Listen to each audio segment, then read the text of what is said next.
and welcome to How to Unpicky Your Picky Eater. I'm Christine, your host. Today we have a great topic. We're talking about teens, puberty, and how all of that works with picky eating. So if you've ever had a teen or tween refuse to eat anything when they're out with friends, or maybe panic about going on a date with what's on the menu because nothing really feels safe, you're definitely not alone. We do hear this as a complaint from parents pretty often when we have those kids who are a little bit older. So this stage of development really comes with its own unique challenges, not just around food, of course, but with puberty thrown in the mix and hormones and peer pressure and social dynamics, it could really be a recipe for disaster, if you will.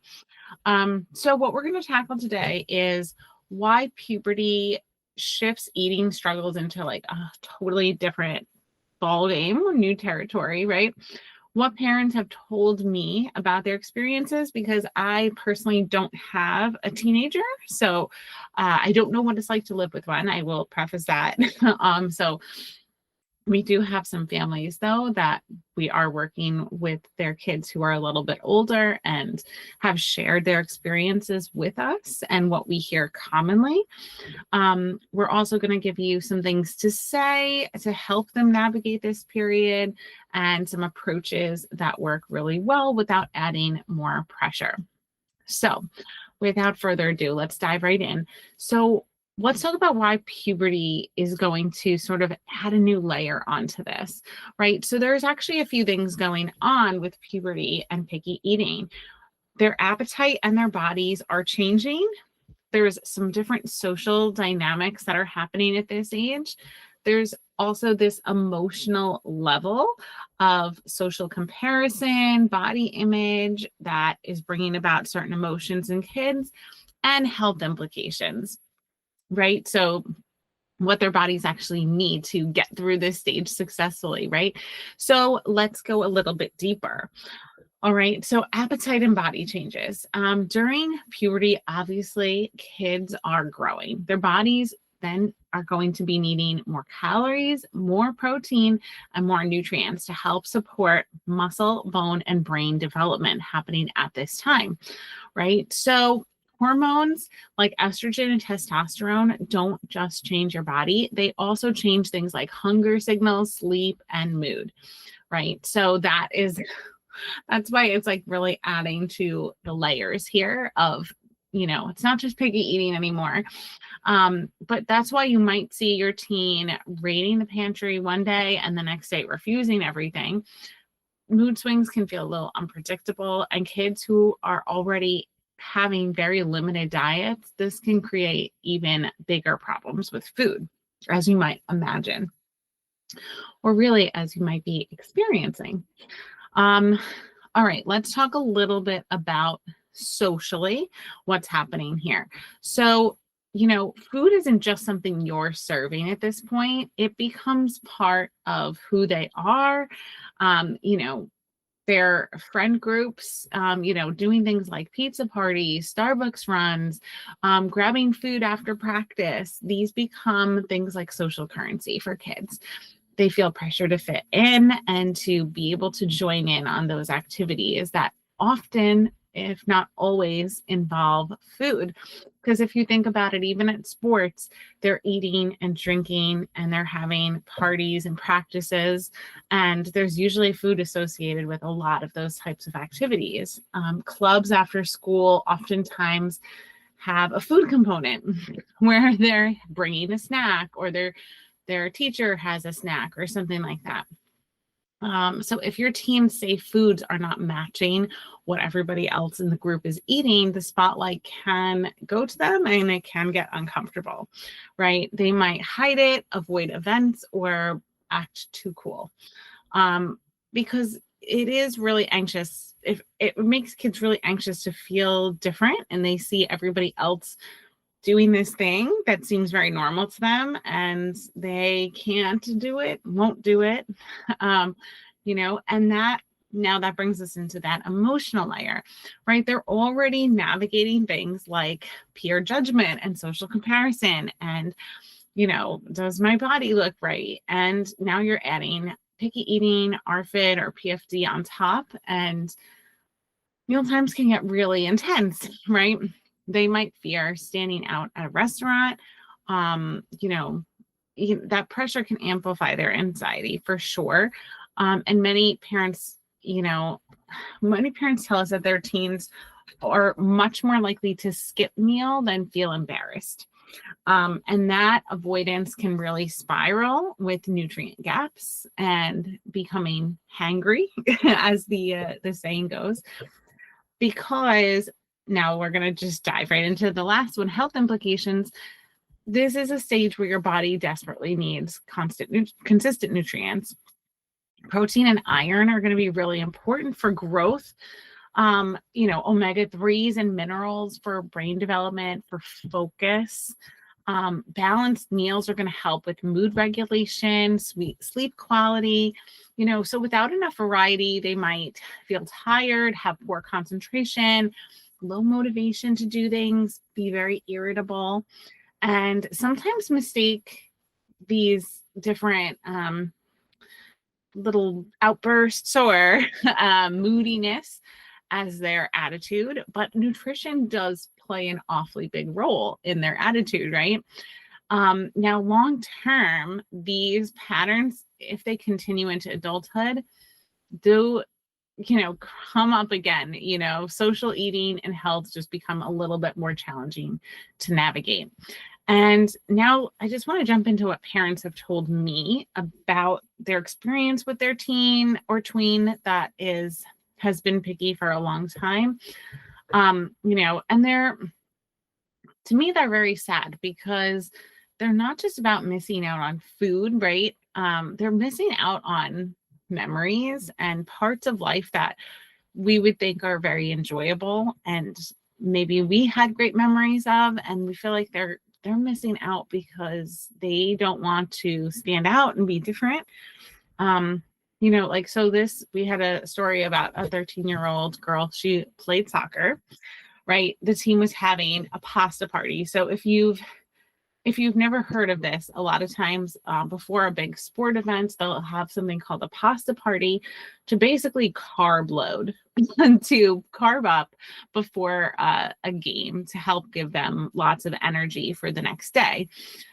So they were having a big pasta party, and it's a fun tradition where teammates gather and they get together. So it was a championship game, and they were having this pasta party. And, it's really supposed to be a time where the team hangs out and they're laughing, they're bonding while they're fueling up. But, her daughter really wasn't eating what was being served. She only ate plain pasta with butter, and they weren't eating that. They were eating, pasta with tomato sauce, pasta with Alfredo sauce. And as you might imagine, that didn't jive well with her daughter, right? So the girl became terrified that, she wouldn't be able to handle it. And instead of telling her teammates that she couldn't eat the food or she didn't want to eat the food, she told her mom that she was feeling sick, and she stayed home that night. And she just stayed in her room all night, and she was embarrassed and ashamed. And meanwhile, her teammates were together, building memories, having fun. And the mom just felt so bad. She knew that she didn't want to do that. That wasn't really her choice. She felt like she had to. I'm speaking about the daughter.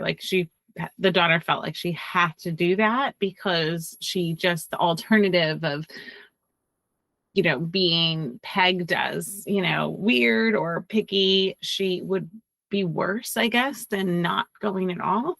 But the mom felt so bad. She was really she didn't want her daughter to miss out on those things. And the mom told me later that was the moment when she realized this is affecting her confidence, her friendships, her happiness. And we wish we acted sooner, because she's been like this. It wasn't a surprise that she, only ate plain pasta with butter. it was like this for years. And mom wished that she had done something about it before it got to this point where she was starting to, have her daughter miss out on activities and feel awkward, right? But she is not alone. Other parents do share stories like this. Like, for example, a son that skips lunch every day because he doesn't want his classmates to see what's in his lunchbox. Teens sitting through dates without eating anything, pushing food around because ordering just French fries with ketchup felt humiliating, So there is a big emotional impact here at this stage of development because they're feeling embarrassed, because they're feeling left out, maybe even teased or bullied. But parents often are just watching, helpless, and feeling guilty watching their kids miss out on normal things because they're picky, right? And then, I see my thing is there's that physical side too, right? When you're skipping meals, you can become tired and irritable, definitely hangry. It could slow down growth. It can make puberty, which is already turbulent, just so much harder. So if this feels familiar, it's probably because this is not new to you. It's not news to you. And most parents I work with can trace these struggles back to early childhood. And if you've been waiting for your child to just grow out of it, you already know it's probably not happening. Either they're just too fear-based at this point. So, and I've met grown adults who are just as picky now as they were at 5 years old. And the longer it goes on, the harder it can be socially, emotionally, nutritionally, right? The good news is that sometimes, though, when they do get to this stage, if you did not have success when they were a little bit younger, maybe you were at the wrong place, maybe you were doing the wrong approach. But if you didn't have success, I do urge you to try again at this point, because kids in this stage become a little bit more internally motivated because they want to fit in. It's not always the best reason, but because they want to fit in, they're more willing to give things a try that they weren't willing to before, right? So, I take it for what you will, but sometimes that social pressure might help them shift out of this state and become a little bit more empowered and motivated to do the work, to follow what you're saying. And that's exactly why I created our picky eating profile. It shows where your child is stuck. If they're fearful, they're in the stuck stage or the curious stage, and gives you next steps. What can you do right now to start moving forward? Right? So we'd like to give you some ideas, some suggestions, some tools. So when you take the quiz, you will get some emails that have some tools, that have some stories, some suggestions for kids at that level, and gives you next steps of what we recommend for your child. Because puberty does not fix picky eating. Like we said, the pressure kind of just gets a little bit bigger. But given the right support, things can really shift fast. Like I said, especially for a child who is motivated, right? If they're motivated and you have the right tools in place and the right plan in place, my goodness, can we make progress? That is always so exciting to us. So don't wait this out. Go to thepickyeaterstest.com today, take the quiz, and take the first step towards making meal times and your child's future so much easier. Okay, so now let's get into some strategies. So here's where mindset really, really matters. If your child has been eating this way for years, they've probably built an identity around it. And what does that look like? I'm picky. I don't do that. I don't eat those foods, right? Our job as the parent is not just to help them get through awkward moments with their friends, it's to help them start to see themselves as a different person, a person who does do those things, who does eat those foods, who is trying, who is growing, who is learning. Okay. So this is called a growth mindset. And actually, the school I used to work at teaches this to kids all the time, not specifically relating to food, but just to have this mindset about life, that you're always learning, you're always growing, and it's okay to make mistakes, right? So you might say something like, I know it feels uncomfortable for you right now. A lot of people are eating something that you don't like, but we're working on learning about this new food. And you're growing your food list so that you can be confident and happy wherever you are with whomever you are with, right? So notice the difference. It's not just this is who you are, you're anchoring them in progress, right? And becoming someone who's learning and growing, okay? So I would also encourage you to not pack safe foods for every outing, if that's been your MO for life. You know, when you do this, you might be sending the message that you can't handle this, right? So I would say maybe include some stretch foods in with different outings. Or just say, oh, I didn't pack anything today. Let's see what they have, to try to get them to stretch a little bit out of their comfort zone, because these are not little babies anymore, right? These are older kids who can be pushed and stretched a little bit more. Even in this little fearful stage, they can be pushed and stretched much more so than a 4-year-old, you know, a 6-year-old, a 3-year-old, because they have hopefully this more internal motivation now, right? So if you find though that that's not your child, it's like, it sounds great, wish it was mine, but that's not how they are, then don't force it. Okay. The worst thing we can do is to push them into a place where they just feel completely uncomfortable and have no trust at all in us or in any of the situations that they're in. We don't want to add shame and resistance, and we definitely don't want to do it at like a high stakes event, like in front of friends, a first date, a team dinner. Like those usually are probably not going to be the best places. Again, you got to know your kids. If they go for it and it works, that's great for them. But if you feel like, oh my God, that made it so much worse, you know, don't go there. You have to know your kid. There's not going to be one size fits all rule for this of when to push and when to pull. That's really what our coaching program is for. Once we get to know, you know, you take like a brain and personality type quiz with us, we get to know your child a little bit through our assessment, and they're talking to you, and we make plans together in our coaching sessions where we help you learn when to push and when to pull back and when to hold, because this is going to be different for every single child. Okay. Also, we do suggest practicing at home, you know, and then having that confidence more out in the world. So low pressure environments are usually home environments. It's where people are going to feel most comfortable, and maybe learning a safe food or a familiar food but prepared in a slightly different way can help start to layer in those beliefs like, oh, I can handle this. I can learn. I can do it. You know, if they do take that next step, connect back to it, right? See how you tried that small change. You know, that's the same sort of steps that you need to take to try all of those other foods. This was the first step, and you're doing a great job, right? Giving them confidence that they're moving in the right direction and they're making progress.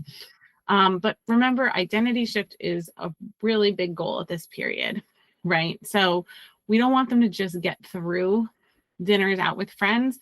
We want them to say, you know, I'm not picky anymore. I am someone who is confident with food and enjoys food. And we have to break that cycle of this is who I am. These are the foods I eat. These are the foods I don't eat. And honestly, I do find that when kids overcome something like this, it's kind of monumentous, right? It's big. And they have a newfound confidence that they can bring into other areas of their life as well. So you could take what you learn here with us with food in our food school, right? That we teach parents at, and then take what you've learned at our food school, right? Foodology, and apply it really to other things. And having that growth mindset about many different topics and ways to approach problems is really life-changing for kids. You know, other things that you can do that might help long term is, you know, taking off some of the pressure, like we always say. Don't just say eat the broccoli, but, you know, moving up the food ladder is really key. Taking a gradual approach, not just jumping into eating something they've never even touched before, right? That's going to be harder. You know, another long-term approach, how we approach things is we approach with the 4 pillars of feeding success that we've created, looking at the whole child. So gut health, sensory system, oral motor, and mindset. Right? They might have been stuck for years because one of those pillars was not addressed, right? If textures can be overwhelming, it could be sensory. If chewing a certain food seems to be exhausting, oral motor. If food caused discomfort in the past, gut, right? And if they told themselves for years, I'm picky, that's mindset. And sometimes it's all of those things together, right? But when you look at them all together, we can make progress instead of just circling around the same struggles over and over again. You know, we also want to work on, you know, positive framing about what matters to them. So at this stage, saying things like, you know, you got to eat your veggies because it's healthy. We always want to put the focus back onto something relating to them, because at this stage, everything is I. It's all about them, right? From a developmental state. So protein is going to help your muscles recover after your soccer practice, right? How is it going to benefit them, the I, right? Carbs are going to give your brain fuel to focus in class. Healthy fats are actually going to make your skin glow. Okay, these are things that they can get on board with. These are things that they would care about. They don't care that vegetables are going to keep you healthy 20 years from now. It's about me, and how are you going to help me get through right now? Because right now is the only moment they are usually living in. You know, how is it going to impact their sports, their grades, their mood, their appearance? Give them a reason to care about this besides social pressure. Okay. I love teaching kids about what food does for their body. Teach them the why. We want to try to drop the resistance. Some of that will come through education. I have a whole list of books on our website. It's one of our blog posts. You can search it in resources, but we have different books at all different ages and talking about food. So there are definitely some books on there for older kids who are like more like science-based, of like what food does to your body, how your body uses food and digests food, things like that. So these books are meant to meet kids where they are, and hopefully turn food from something scary to something interesting or maybe even fun. You know, that's pretty much as we wrap up this episode, the things I really wanted parents to know about the connection between picky eating and puberty. You know, obviously, if you're in the throes of it right now, you kind of know how tricky it can be because of your child's ever-changing mood and temperament. But I do feel like if you haven't had success with this in the past, you know, today's a new day. You're learning new things every day. And, you know, we are here to coach you through all of those small, hard moments. And we do have a lot of success with the older kids, honestly, because like I said, a lot of them are more motivated at this point to change what they're doing. And it's really exciting to see because, maybe you had seen them be resistant to the process before. And now a lot of times parents are like, I just can't believe like what a change I've seen in them. Like they really do see a change in their child's just general person, like their personality just sort of shifts into like a happier person. And one of our parents, they were saying something like, oh, they're like a completely different child, like they're not irritable anymore. And I was like, well, they were eating stuff that their brain kept saying, I'm hungry, I'm hungry, I'm hungry, because they weren't getting a good amount of protein. Now this child actually says, oh, I think I need something with protein in it, because he understands what protein does for your body. And he understands that, oh, he might just be hungry because he didn't eat the right foods yet today. And having a teen or tween who is less irritable is really, really life-changing to a lot of our parents. And when they have that ownership of, oh my gosh, like we did this, we shifted this in our house, it's really all the parents doing all of the work, right? I'm just here to coach them and help them learn when to hold, pull back, push forward, and what kind of order to go in and how to troubleshoot, right? That's my job. But the parents feel their own sort of surge of confidence through this process of learning and being coached. And it's so amazing to watch. I absolutely love doing this work because it is so rewarding to see people just transform into the best versions of themselves. So I do really enjoy it. If you want to come and join us on this journey, start with your roadmap today. Or if you haven't already taken your quiz at thepickyeaterstest.com, and if that leads you to our roadmap, we're so happy to have you and to have you join us. And I hope to see you on the inside, or I hope some of these tips are just what you needed to help propel your child, get them to the next level.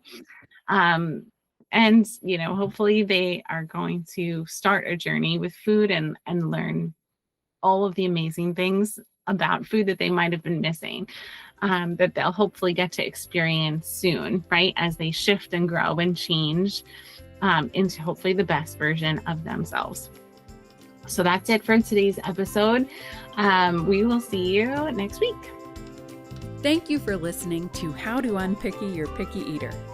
To learn more about achieving your child's feeding goals, check out Christine's website at foodologyfeeding.com. And be sure to tune in next time to How to Unpicky Your Picky Eater.